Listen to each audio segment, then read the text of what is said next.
To me, depth versus width. To me, if I don't live happy and passionate, then I'm doing a disservice to my children. Like, the amount of people that I know that love their parents blindly and are super healthy mentally, who had working moms and dads that were workaholics, is a lot. As many as I know that aren't, who had their parents around every minute. This notion that checking the current politically correct box is the variable for happiness is ludicrous. All right, everyone, and welcome back to another episode of the AMRAP Mentality podcast, a show where we interview interesting people about how to make the most out of every single minute. On today's episode, we have Gary Vee. Gary needs little introduction. He's been innovating the social media game for as long as most people can remember. He's built up a multi-million dollar business with VaynerMedia, took his wine library to a whole new level. But today what we talk about is really, how does he treat his employees? What is it like to be Gary Vee? How does he embrace the AMRAP mentality by segmenting his day, being present, being focused? We talk a little bit about family, and of course, we talk about fitness. Gary is a super inspiring guy. His heart's always in the right place. He's out there changing the game for a lot of people, and I can't wait for you guys to enjoy this episode. As always, I hope you guys have a phenomenal day. If you could subscribe, rate, and review, we'd really appreciate it. Enjoy.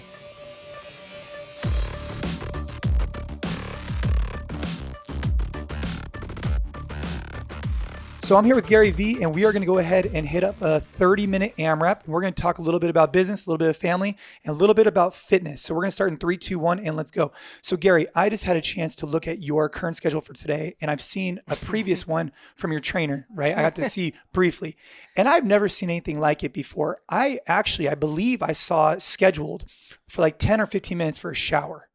Was that correct, or did I just That's true. It's true.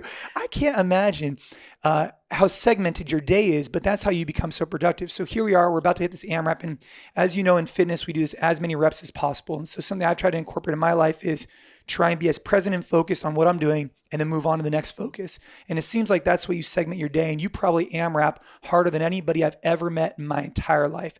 You're just crushing the business game, the entrepreneur game, the social media game like no one else. I think you already know that. But what I want to touch base on today is just a few things, and I want to kind of segment it out. The first one's a little bit of family. Then I want to go a little bit of business. I want to talk about VaynerMedia, and then I want to finish off with just a little bit of fitness, because I don't think there's enough talk about what you've done for your health over the years and how that's changed. So in regards to family, I was listening to a podcast you were on with, I think it was Lewis, and you always talk about the process, right? About how you want to one day own the New York Jets, right? It's no secret that they're your favorite team. There's no secret that you want to, own them one day. And it's not necessarily about money for you. It's about this process. It's like Mark Cuban says, like the sport of fitness, or the sport of, like business is like a sport, right? And you're always playing. You don't know who your competitors are, and you're always attacking it. But for you, it's a process. And what I want to know from you is, how do you translate that into your personal life with your family? And if you feel comfortable, how did you meet your wife? How, because I know people talk about work-life balance, but I'm not necessarily want to talk about that. I want to talk more about your perspective on a daily basis of, you're trying to win in the entrepreneur game, and you are winning, right? How do you take that entrepreneurial spirit and bring it home? Because I know for a fact that you're competitive. You want to be the best father you can. You want to be the best husband. How does that relate, and what does that look like? I appreciate it. Thank you. So I think there's a couple things. First of all, I'll try to navigate this, because my wife and I very, on purpose, keep our family life very quiet. And so I've become, I really want to deliver for you and everybody listening, but as you can imagine, but by the way, I will. I'm not going to completely shut down here. I'm going to try to give you as much as I can without kind of going into a line that we've drawn for ourselves. And I think that in itself is a good place to start, right? Like, in a world where I'm like filming myself 24/7, it's in a world where so many people leverage, in my opinion, their kids and their family life for likes or things of that nature. I have 2 adorable kids and can do a lot of damage. They're real charismatic characters on content, but we've been very cautious and on purpose, not putting them into a position where I'm deciding for them how they want to roll. But now at this age, at 5 and 8, right? 9 and 6 now. 9 1 and year 6. later. So we have 4 and 7. Yes. Our daughter at 7, or your daughter 9. 9, yep, daughter 9 is probably old enough to kind of be walking on the streets and see some stuff going on. Now, what does she say about kind of what does she think about this? How does that play in? Has she taken a role? Well, hey, Dad, why am I not, how does that work? It's interesting. They definitely are aware of what's going on. There hasn't been a time when I've gone out with them where somebody hasn't stopped me and asked me for a photo or things of that nature. People, I'm unbelievably accessible. Yep. Like, it's how I roll. I reply to people on Twitter, like, just saw Gary Vee. This happened 48 hours ago. Just saw Gary. When you see Gary Vee at the airport, I jump into that tweet saying, yo, say hello next time. Right. So I've created permission for people to even invade that level. And people are, by the way, amazing. Like, a lot of people just give me the wink or the head nod. The people that are super excited, New York's a metropolitan, New York, if I'm traveling from Belgium and I run into me and I'm a fan of me, I get it. Like, I would do the same thing to a Jets player. Like, I get it. So they are aware something is up. And so they're aware. And so I guess not to dive deeper, but like, you're just dedicated to the craft of this entrepreneurship, no doubt. But like, what is the bigger, like at night when you go to bed? So like for me, for example, when I go to bed, I say, hey, how do I do today as a father, a husband, and business owner? I don't do that, but I'll tell you this. I'll make it very clear. If God forbid I ever have to point to this, not if, unfortunately, when one of the core 11 people in my family become terminally ill or die, you won't hear a peep from me potentially for months. There's not even a remote close delta between the importance I put on my business and my family. Do I have a gear of taking it for granted? Who doesn't? Right. Do I have a gear of keeping it private? Clearly. Do I take 7 weeks vacation and I'm off on the weekends? Yes. Which I want to talk about. So today's Monday. Yes. You were traveling, yes. right? And now here you are. You're back home. What did your weekend look like? Because I imagine I went garage sailing Saturday. Well, I know you garage sale, but I imagine you AMRAP family time. Like you're just all in. Because I heard you talk about this, and I think it's really important. How many times have you had guys who get home at 5 or 6 p.m., but they're distant, right? And they're on their phones and they're whatever. And by the way, I have my moments. Like, listen, I'm on like Donkey Kong. Like, there's a lot going on, but like, there's a couple things. To me, depth versus width. To me, if I don't live happy and passionate, then I'm doing a disservice to my children. Right. Like, the amount of people that I know that love their parents blindly and are super healthy mentally, who had working moms and dads that were workaholics is a lot, as many as I know that aren't, who had their parents around every minute. This notion that checking the current politically correct box is the variable for happiness is ludicrous. Now, I'm also unbelievably conscious that I don't want to create a framework that justifies my behavior. So you have this constant friction. I am all in, but then there's also peaks and valleys. The biggest reason I don't like to judge I like to judge macro trends, but you'll never hear me say anything about you and your wife. Here's why. I don't know what's going on behind your bedroom door. Yeah. Like, nobody has context. I don't judge individual people. I judge individual things going on, but individual people, I would never judge. And so, like, I love my dad more than breathing. I didn't see him once until I was 14. He slept in the same house as me every night. He didn't travel. He just left at 7 and got home at 11 p.m. Right. 2 times where I was sleeping. So I think people don't understand. We're immigrants. My dad worked 7 days a week. He took Christmas off. That was the only time he took off, and he slept all day. Like, there was no relationship. We have a remarkable relationship. I don't know what else to tell you. People have amazing relationships with their parents that are divorced, and their dad only saw them for a weekend every 2 weeks. Yep. Well, I mean, so my wife is here with us, Ashley, and same thing happened, right? And I think you brought up something really interesting earlier on a different podcast I was listening to, that your wife grew up in an environment where her dad traveled her ass off. Traveled and worked hard. And so my wife, same thing, right? So when we're gone, she understands that there's a bigger picture, there's a bigger vision, and she understands my desire. You'll appreciate this, and I want everybody to hear this. And it's not even about a bigger, it's a personal framework. Right. Like, we like to say, and I get it, and I really want to make people hear this. We may say there's a bigger vision at hand. To me, it's just not bigger. It's just personal. Yeah. Like, somebody could argue I'm a teacher instead of making $500,000 a year because the bigger picture at hand is I want to see my kids at 5:30 every day. And guess what? And I'm getting goosebumps. He or she is right. this is right for you guys. This is right for you guys. So here's what I know. Loving my fucking kids for real on their terms and not mine, and not using them as products to make myself feel good about myself to other parents is going to be a way bigger win than what all the other bullshit parents that are critiquing out there are doing because they're forcing their kids to go to Harvard so they can put a fucking sticker on their car, or they make them play violin, or they make them play lacrosse. An enormous amount of parents are using their children as products and proxies to their own self-esteem. Right. I promise you I am not doing that, nor is my wife. And to me, that is going to bring them far more happiness than any of the makeup issues that everybody wants to talk about that are surface level. So do you see yourself, like, let's just give it a couple of years down the line. Do you think your daughter chooses at that point to come to you and says, hey, Dad, I'd like to be in some of your videos to let people know that I am a part of your life? Right. Because that's her decision 100%. When she's ready. By the way, can't wait because she's a monster. Right. Charismatic as fuck.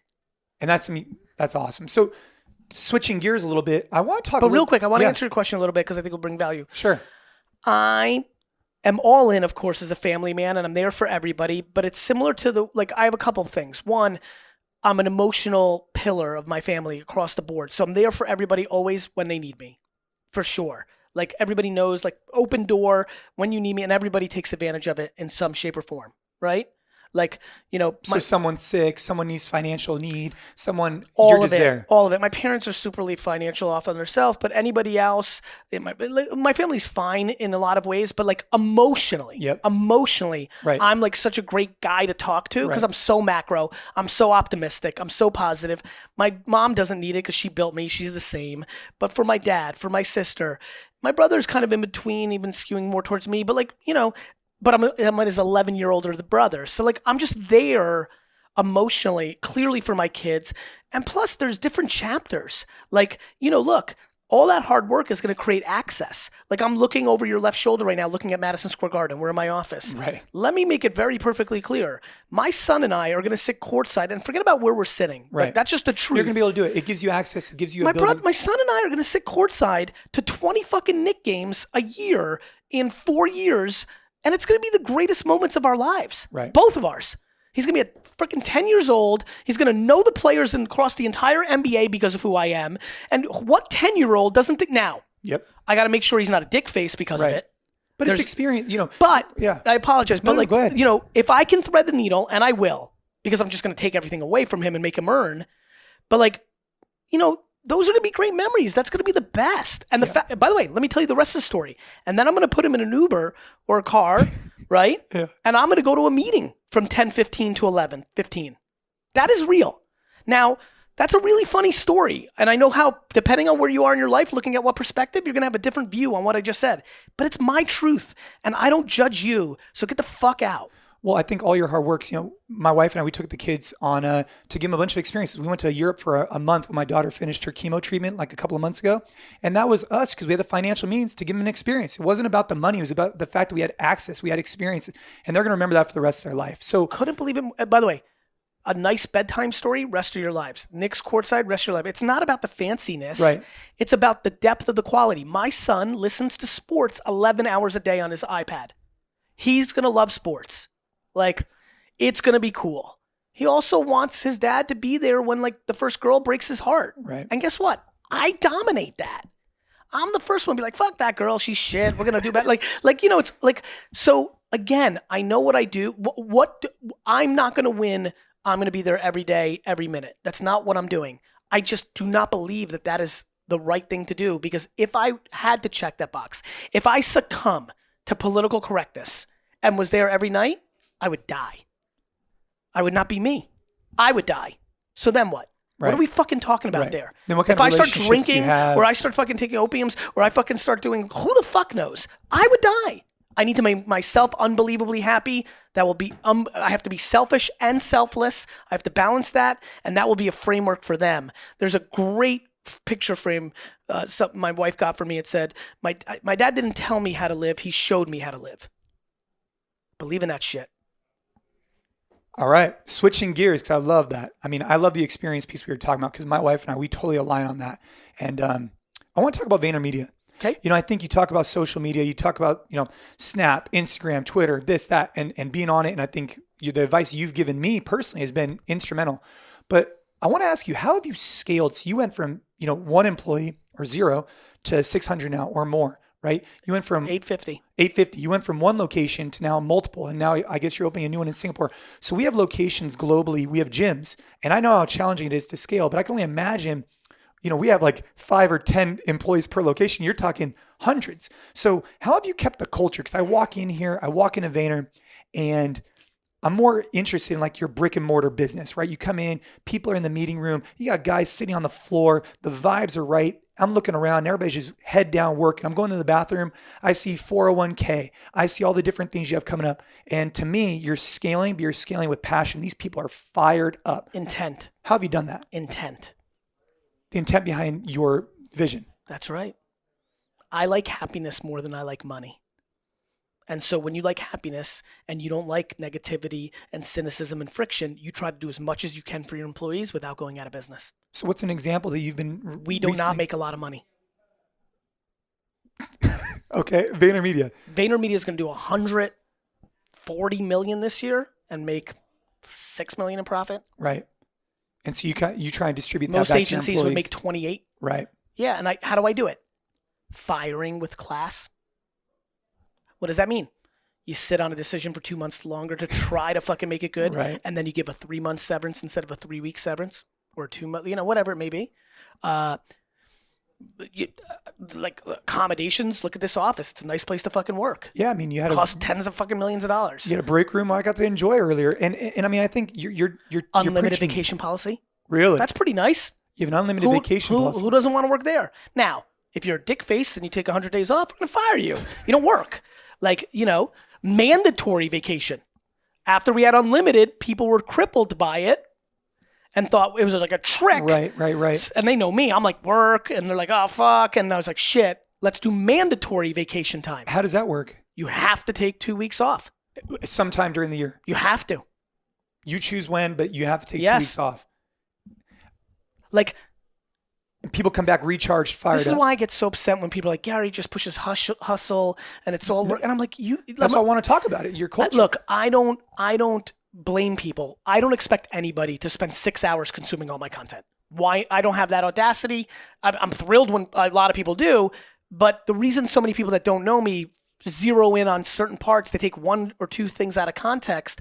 How does a guy who you want to say is forcing people to think that hard work is the best thing has mandatory vacation policy for his company? Why don't you do like a little homework?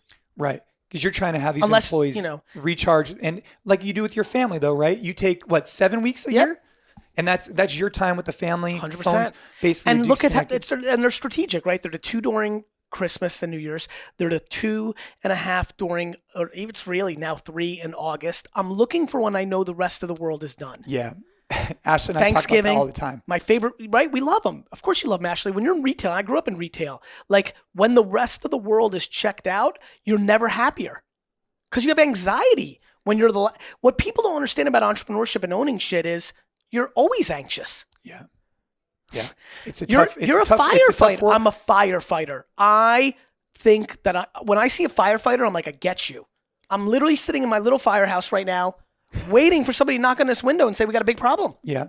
Yep. And so on that note, you talk about entrepreneurship all the time, and you talk about, just, talent but maybe that's just not enough. You got to put in the work. But anybody nowadays, I think entrepreneurship is a sexy thing, like you've talked about, right? Where back in the day it used to be, who knows, right? Different jobs. No, have careers. 100%. Going to college and being an architect or a lawyer or a doctor or Wall Street. But nowadays, I think a lot of times, especially, and I know this is a pet peeve of yours, so I'm going to hit it on it because I agree with you. You have guys who are just teaching how to be an entrepreneur, but don't own a business. And I wonder where that's going to lead us to in the future. And you brought up an interesting idea on Lewis I was intrigued by, and I wanted to kind of dive a little bit deeper into it. You talked about before you start a business. So in our business of gyms, a lot of people, they get fired up about fitness and they say, oh, I'm going to go open up a gym. So they get 4 or 5 friends, they're drinking at a bar one night and they, each put in 20 grand and all of a sudden they open up a gym, right? Next thing you know, there's no partnership agreement. They blah, blah, blah, blah, blah. It goes down and it ruins their relationship, right? And just because you like something doesn't mean you should you should start a business in it, right? I mean, unfortunately, 95% of the time you shouldn't, because what people like tend to be difficult things. Like running a gym is hard. Yeah. Like being a professional athlete's impossible. Being a professional singer, impossible. Do you know how many entrepreneurial businesses actually succeed in the long term? Almost none. The data's terrible. So what do you think someone can do? You have an entrepreneurial spirit. You come out of college, or maybe you're not even going to college, which all good. Yeah. But you have some entrepreneurial spirit. Something I always tell people when they start a One gym of two things: get punched in the fucking mouth and take your loss, which I'm a fan of. Okay. Lose your 20K. Right. Just start a business and just fail. Yeah. All good. And fall forward. I mean, don't borrow so much money that you're in debt for the rest of your life. But guess what? Most kids go to college and take on debt for no fucking reason. Right. I'd much rather them fucking fail in a business. At least they'll learn something. If you're an entrepreneur. Sure. If you're a doctor, if you're a lawyer, if you want to work at Goldman Sachs, you have to go to So how do you know if school. you're an entrepreneur? I think if you even ask that question, you're already in trouble. Right. I really do. It's like funny. I fucking went to the light. There's a reason I proudly have that, report card up there. That's an entrepreneur's report card. So you used to sell Shaq. I listened to a story of you. You bought it for $1 and then See sold how bad it is? Yeah. It's the frame right behind you. Nope. Yeah. Take a look at that. I saw that. Bring one. it over here. Yes, I used to sell Shaq figures. My wife and I used to sell Nintendo Wiis. We used to buy them in line yeah. and then go on Craigslist, 100%. right? And then That's sell an them for a entrepreneur. premium. Why And do you I think knew I'm at an early age. Dude, it's why I'm on. You see what I'm doing now with the garage sale shit? I Yeah, mean, I'm out of control. Like, I'm at the top of my game. Like, my one friend said, Trying to make $30 I had a off- business friend who's like, you were just in a meeting with the president of Cuba and Eric Schmidt, and then 4 hours later, you're garage sailing. I'm like, yeah. I literally wrote back swag. So I used to sell gym memberships in high school, and it was a nice. I love the art, like doing the deal, right? It's Is how that you- kind of why you like the? Does this kind of keep you to your roots of kind of A little bit, sales and a little the bit. grind, the hustle? I mean, Look, yes, there's two reasons I'm doing trash talk. Let's just get to the punchline. Number one, I genuinely love garage sailing. yep. Like, it is kind of my favorite hobby. I could tell you're just looking at mugs for 5 minutes outside. You see what I'm doing with this mug life stuff? I'm obsessed. You're telling them the shirt's a little bit too dirty to go get it washed before you sell it. I'm into it, man. I love it. And number two, I'm helping a lot of people, man. For all the criticism I'm taking from my fancy friends who say that I'm degrading my brand and I'm one of the thought leaders of a generation and I can't be garage sailing, or the people leaving comments in YouTube of like, you don't know what you're talking about, or you spent more on gas, or just amazing. Right. It's amazing. Those who don't want to do just want to hate, right? Like, for all that, all these private emails I'm getting are so remarkable. Do you know what it means for millions of people to make an extra $200 a week?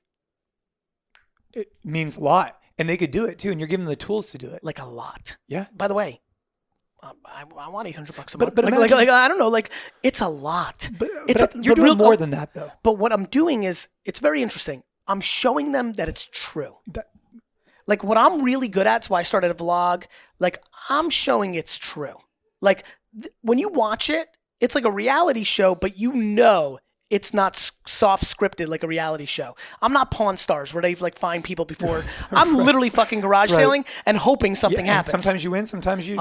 This week, the one that's coming out this Friday, it's just not as good. Yeah. First of all, I had to buy some giant shit, which really pisses me off. I saw that. But more importantly, like, it just wasn't as good. Like, last week, I'm gonna probably make $2,000 on these Olympic pins and Matchbox cars. And guess what? Do you know how many people are going to watch that and be like, he spent $40 and made $2,000? Right. That's going to motivate the fuck out of people. This week, it's not going to be that way, but I'm teaching people. And then what's happening is they're becoming back to what you did with gym memberships.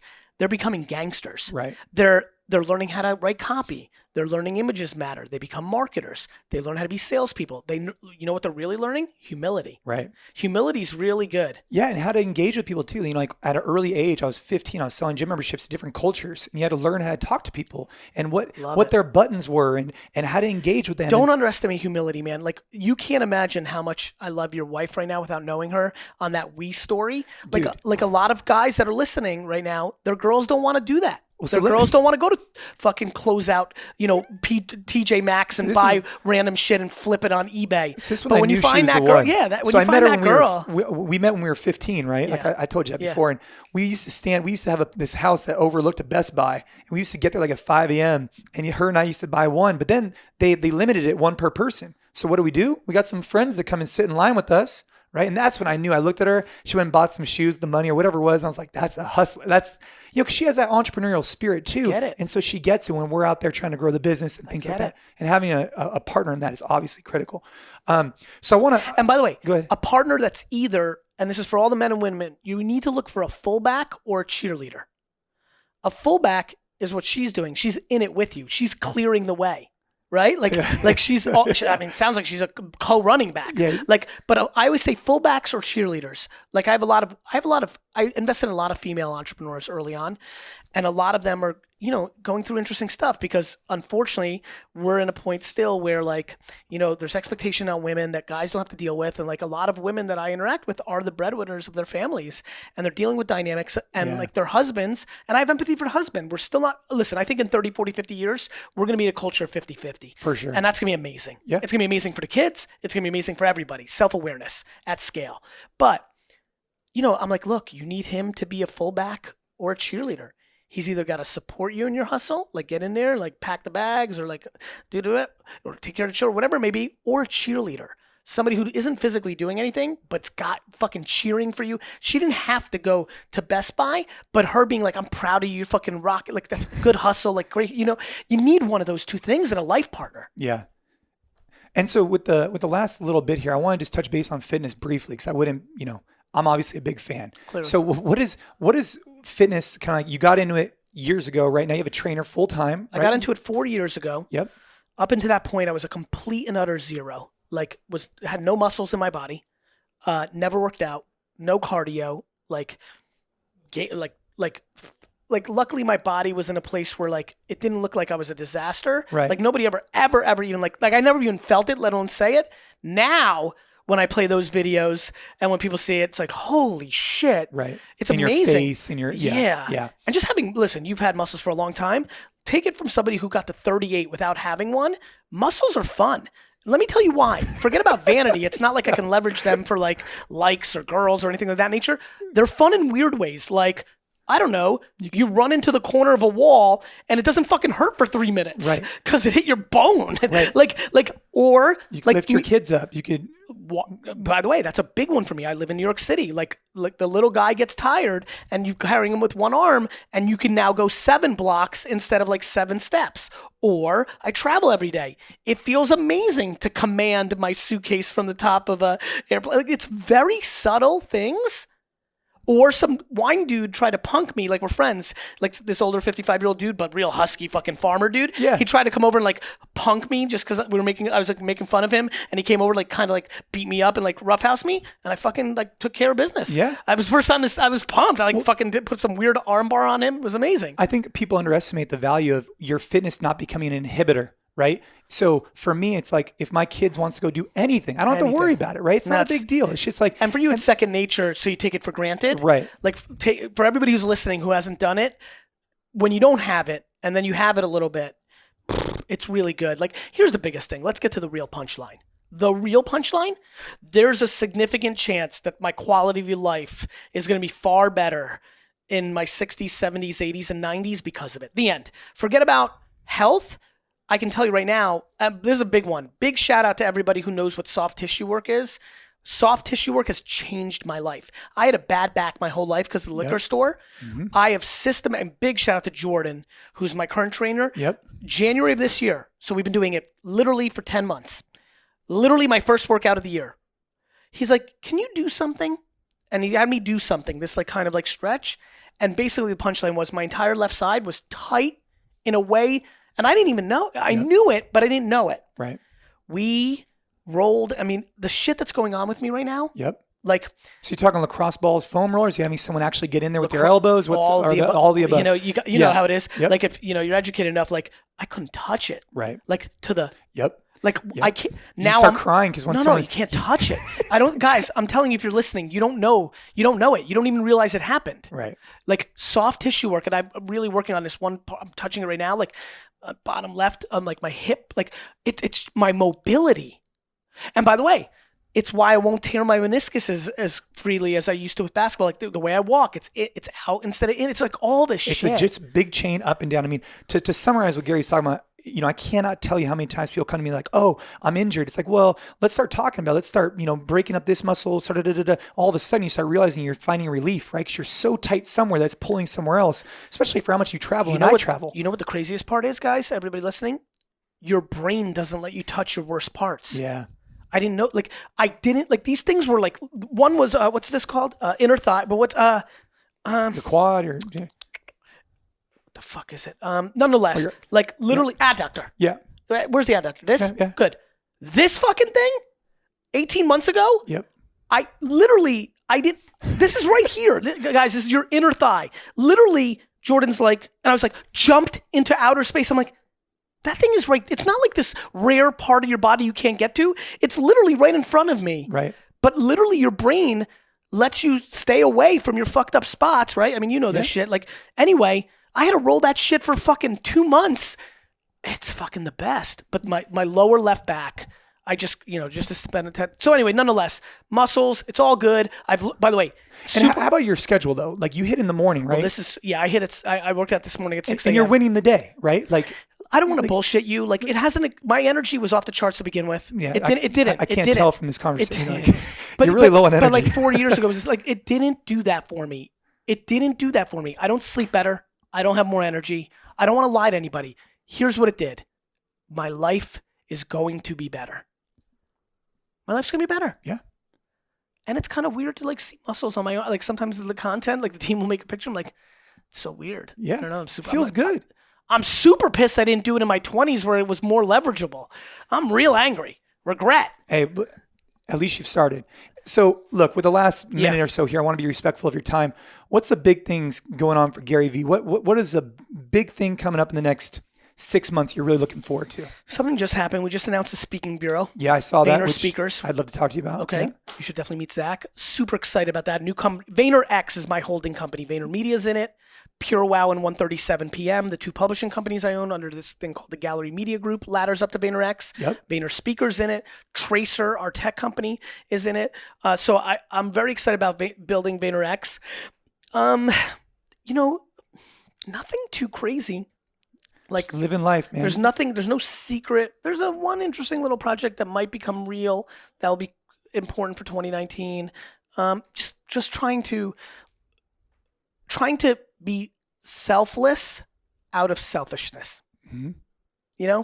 Trying to live a life that makes me happy, which then allows me to impact a lot of people through the documentation and communication of it. Right. And putting light on things that maybe are a little bit more uncomfortable. Yeah. Like family dynamics. That became the thing. Like, why aren't people posting? Oh shit, they value someone else. Oh, I thought it was Sally Pants 69. Actually, it's not. It's actually their mother. Their mother is actually the unlock. How do I fix that? Oh crap. How do I create the conversation? Oh crap, shit. It actually just comes down to be like, fuck you, mom. That's not fun to say. That took me a year and a half to be like, how am I going to land this?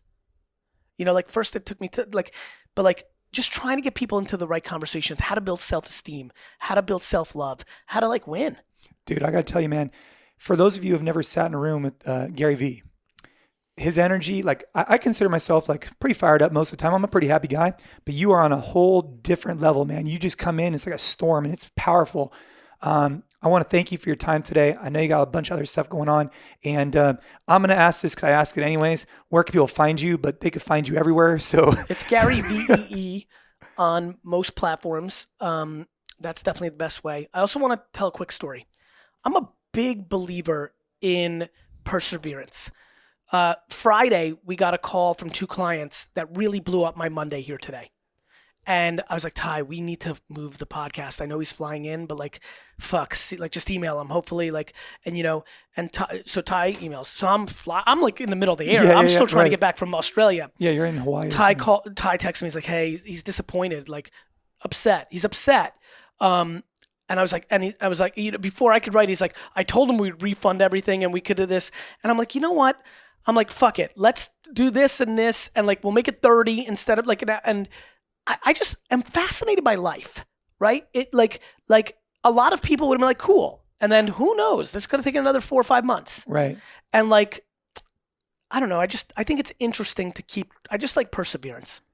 Yeah, man. That's what I would say. This wouldn't, for everybody listening, this wouldn't have happened if he didn't persevere. And, you have to have a partner on the other side who's not a dick, who's willing to also what he did was he didn't decide for the other party. The other party gave him information. He asked again. The other party was able to do something. A lot of people just, take no or adversity as like an end. Right. Yeah. I looked at it like, okay, they're saying no. Well, let's pivot to a 30-minute thing and let's bring them on our podcast. And here we are. Well, hey, Gary. And it was a great podcast. Hey, man. Thank you very much. Thanks for having me. Appreciate it. Thanks, everyone. See ya.